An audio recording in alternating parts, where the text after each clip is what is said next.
Halo guys, selamat datang di channel Baders 17. Kali ini admin akan membahas lanjutan anime Kuro no Kanshi, tentunya berdasarkan light novel. Saya ingatkan ini adalah lanjutan dari video sebelumnya. Jadi, bagi yang belum menonton pembahasan sebelumnya, silakan ditonton terlebih dahulu. Sebelum ke pembahasannya, tolong bantu channel ini dengan tekan tombol subscribe dan hidupin loncengnya agar tidak ketinggalan update terbaru dari channel ini. Jika suka video ini, tekan tombol like, jika tidak, skip video ini. Oke, kita langsung saja ke pembahasannya.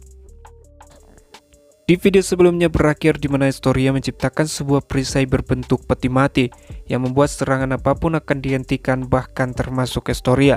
Dan kemudian tiba-tiba kerumunan besar individu dari berbagai ras mulai muncul dari peti mati Historia. Setiap yang terakhir hidup kembali.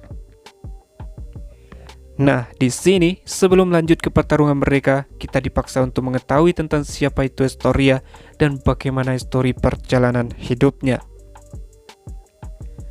Historia terlahir sebagai vampir tingkat bawah di daerah kumuh di suatu tempat di Abyss Land. Dia tidak tahu wajah atau nama ayahnya, dan ibunya adalah seorang pelacur yang sebagai pekerja keras kadang-kadang meninggalkan rumah tanpa pengawasan selama berhari-hari. Alhasil, Historia tumbuh besar tanpa mengenal kasih sayang orang tua. Mungkin itu sebabnya dia menjadi begitu fanatik mengejar cinta, sesuatu yang dia pikir dimiliki oleh orang lain. Namun, sesama penghuni kawasan kumuh semuanya kasar dan sederhana dan hanya sibuk melewati setiap hari. Tidak ada apapun untuknya di kota di mana semua orang terobsesi dengan diri mereka sendiri. Ketika dia menyadari hal itu, Historia meninggalkan rumah dan melakukan perjalanan. Abyss Land adalah tempat yang keras untuk ditinggali, terlebih lagi bagi seseorang yang merupakan vampir tingkat bawah dan seorang gadis remaja. Hanya karena keberuntungan belaka dia bisa selamat di kota berikutnya yang nyaris tidak dia capai hidup-hidup. Dia menarik perhatian seorang bangsawan. Berada di usia pertengahan belasan, Historia cantik dan telah mengembangkan penampilan yang sangat menarik secara seksual. Bangsawan yang jelas memiliki motif tersembunyi segera membawanya kembali ke mansionnya dan mempekerjakannya sebagai pelayan. Terlepas dari keadaannya yang bengkok, Historia menemukan kebahagiaan untuk pertama kalinya dalam hidupnya. Sang bangsawan memberinya pakaian yang belum pernah dia pakai sebelumnya, makanan enak, tempat tidur yang hangat, dan banyak hal lainnya. Meskipun semua hal ini hanyalah masalah biasa di rumahnya, mereka memenuhi Historia, gadis yang hanya mengenal kehidupan di daerah kumuh, dengan kepuasan dan kegembiraan. Untuk membalas sedikit bantuan yang telah ditunjukkan padanya, dia melemparkan dirinya ke dalam tugasnya dan terus-menerus memikirkan apa yang akan membuat bangsawan bahagia. Akhirnya, hanya dia yang bisa dia pikirkan. Dengan kata lain, dia telah jatuh cinta padanya. Rasa syukur beransur-ansur berubah menjadi keinginan untuk membuatnya mengubah jalannya. Dan dia menjadi terobsesi untuk membentuk dirinya menjadi wanita ideal bangsawan. Hasilnya, dia tidak hanya belajar cara membaca perubahan sekecil apapun dalam perasaan orang lain, tetapi juga belajar cara membuat pesona fiksi sehingga dia bisa memerankan dengan sangat sempurna untuk meyakinkan dirinya sendiri bahwa itu adalah dirinya yang sebenarnya.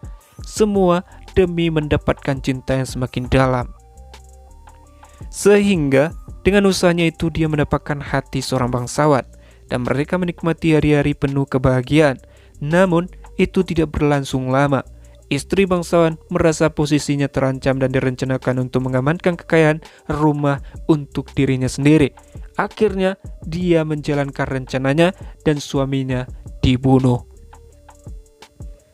Setelah membunuh istri untuk membalaskan dendam bangsawan, Historia menyadari bahwa tidak ada lagi yang bisa dia lakukan untuknya.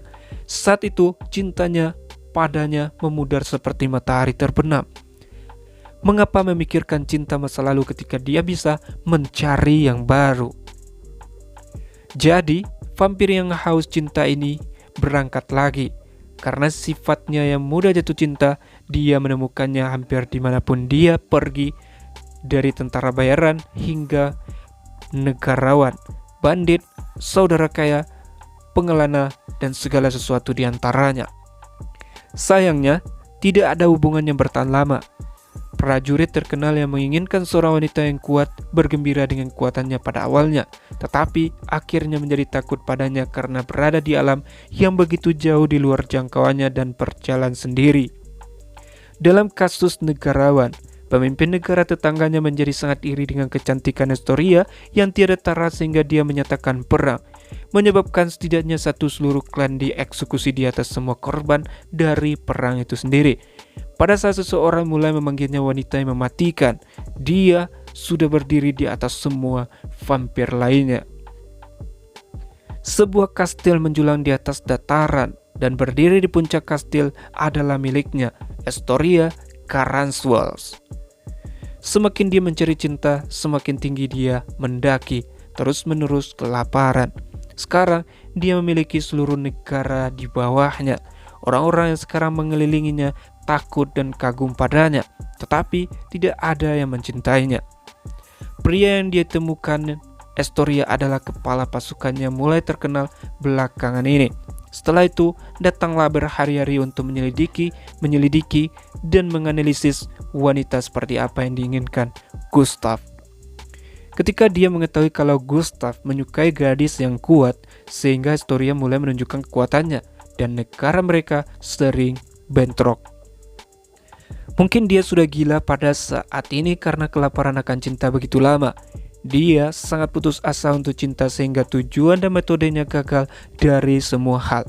Dia akhirnya membentuk hubungan permusuhan dengan Gustav sebagai gantinya. Namun dia tidak pernah ragu bahwa dia akhirnya akan menikahinya. Terus mencari kegembiraan bertemu dengannya dalam pertempuran. Sayangnya, bagaimanapun kegembiraan ini juga tidak berlangsung lama. Beberapa bulan kemudian, Historia menerima kabar bahwa Gustav telah menikah dengan seorang wanita bernama Eliza. Eliza memiliki konstitusi yang lemah sejak dia lahir dan bahkan mengalami kesulitan untuk bangun. Tetapi berkat cinta dan perhatian yang tulus dari teman masa kecilnya, Gustav, dia membuat terobosan untuk pemulihan. Bahkan sekarang dia memulihkan diri di dalam kastil Gustav. Ini adalah pertama kalinya Historia gagal menyadari cintanya dan emosi itu tetap ada di hatinya, samar tapi gigih. Dia tidak bisa benar-benar mengingat apa yang terjadi setelah ini.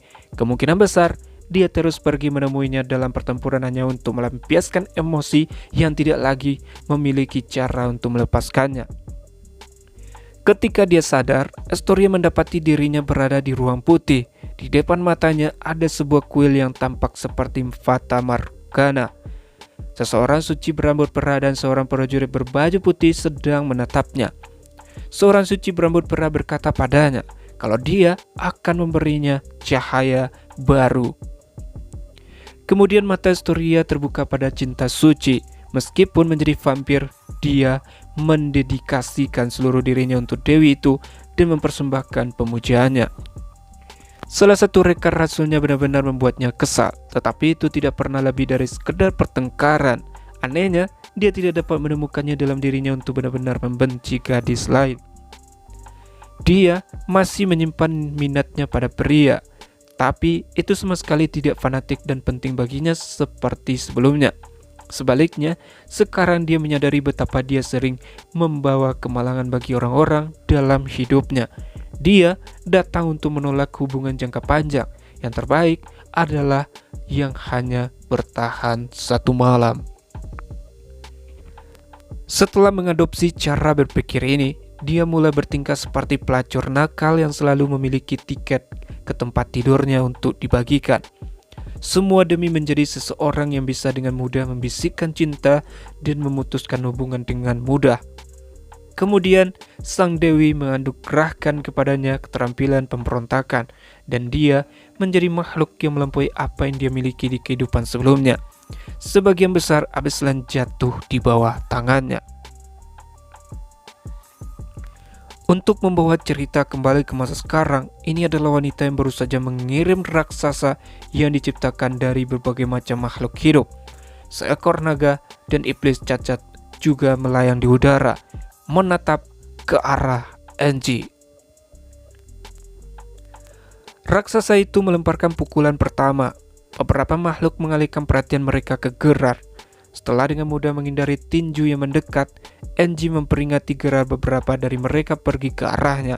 Di sini, Gerard telah mengurangi jumlah Raja Vampir sampai hanya tersisa 3. Gerard mendongak tepat pada waktunya untuk melihat Enji menyelinap melewati raksasa untuk menghabisi naga dan iblis dalam sekejap mata sebelum menyerbu langsung ke penghalang Estoria. Namun, raksasa yang diciptakan Estoria yang dia sebut Stampede Algos sekarang terbungkus rantai yang diikat ke pedang yang ditandai dengan jimat peledak. Saat dia lewat, Enji telah melemparkan rantai ke monster itu dan mulailah ledakannya mengikuti jalur rantai, membunuh jauh lebih banyak makhluk yang membentuk Stampede Algos. Kemudian, raksasa itu pun jatuh. Estoria mengangkat tongkat putihnya, berencana akan melantunkan mantra penyembuhan. Sebelum Estoria bisa menyelesaikan mantra penyembuhannya, Enji sudah memasuki Euthanasia. Bahkan penghalang ini yang seharusnya memblokir semua gangguan tidak berarti apa-apa sebelum Enji uncontainable. Kedua tangan Enji memegang pedang berduri yang sama dengan jimat peledak seperti sebelumnya. Dengan kecepatan seperti dewa, dia menutupi bagian dalam peti mati dengan beberapa lapis sambil melemparkan beberapa ke arah Estoria. Sambil menangkis serangan yang datang dengan Sion, Estoria berteriak bertanya apakah Enji juga ingin mati. Estoria mampu menghindari semua serangan fisik dengan mengubah bagian tubuhnya jadi kelelawar dan menyembuhkan dirinya sendiri, bahkan jika itu racun. Namun, bahkan kemampuan itu tidak bisa menyelamatkan dari ledakan di area yang luas. Enji menghasilkan 2 bilah baru dan memukulnya satu sama lain seolah-olah sedang menyalakan korek api. Dentang bernada tinggi yang terdengar berfungsi sebagai pemicu yang memicu semua jimat di dalam peti mati. Ledakan mengguncang setiap inci di dalam, meskipun penghalang itu setengah transparan. Semua yang terlihat ketika melihat ke dalam dari luar hanyalah kilatan merah dan orange yang menyilaukan. Sesaat kemudian, Estoria telah menghilangkannya. Segera, ledakan dan kobaran api menyebar untuk menghabisi sisa ruang di atas ruangan bersama dengan semua monster yang tersisa. Estoria jatuh dari awan asap dan api. Kulitnya yang sebelumnya putih seperti porselen sekarang dirusak oleh jelaga hitam dan sayap hitamnya mengalami luka bakar parah.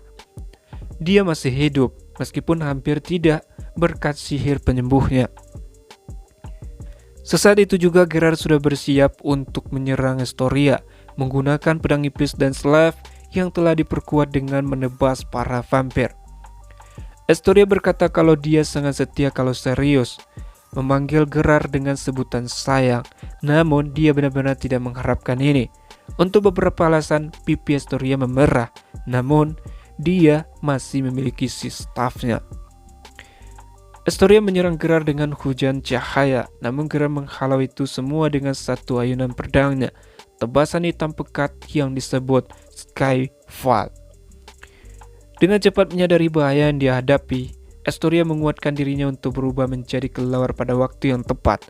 Namun, saat itu dia tiba-tiba merasakan sakit di punggungnya yang mengacaukan waktunya. Sebelum dia menyadarinya, rasa sakit itu telah menusuk hatinya. Ketika dia melihat ke bawah, dia menemukan sumber penderitaannya menonjol dari sisi kiri dadanya. Bilah tajam yang terbuat dari perak, salah satu benda yang rentan terhadap vampir.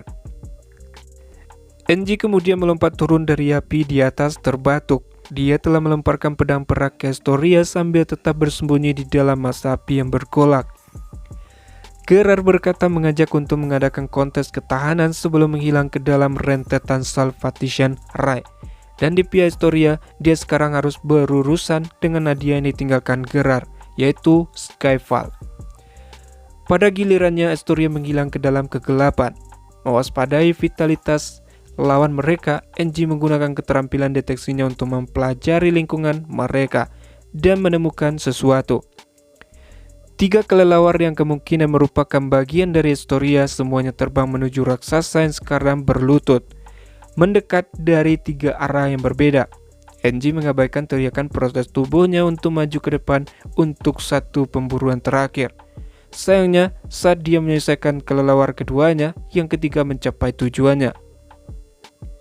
Estoria tertawa lemah, terengah-engah. Dia telah kembali ke bentuk aslinya, tetapi dalam kondisi yang benar-benar menyedihkan. Setengah tubuhnya hilang dan yang tersisa berlumuran darah. Namun, dia sekarang mengumpulkan darahnya kembali dari setempat Algos. Semua makhluk hidup yang membentuk raksasa itu tiba-tiba menyusut dan mengerut, kembali menjadi kulit dan tulang dengan kecepatan yang terlihat. Sebagai gantinya, sejumlah besar darah berkumpul di atas telapak tangan yang ditinggalkan Estoria. Estoria berkata selama masih ada satu kelelawar yang tersisa, dia akan selalu hidup.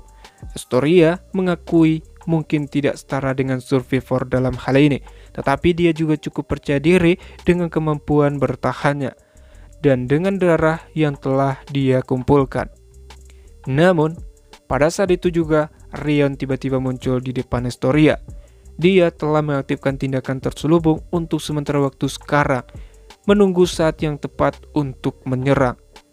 Dalam sepersekian detik, semua darah yang dikumpulkan Estoria dan satu lengannya yang tersisa menjadi debu oleh kilatan listrik.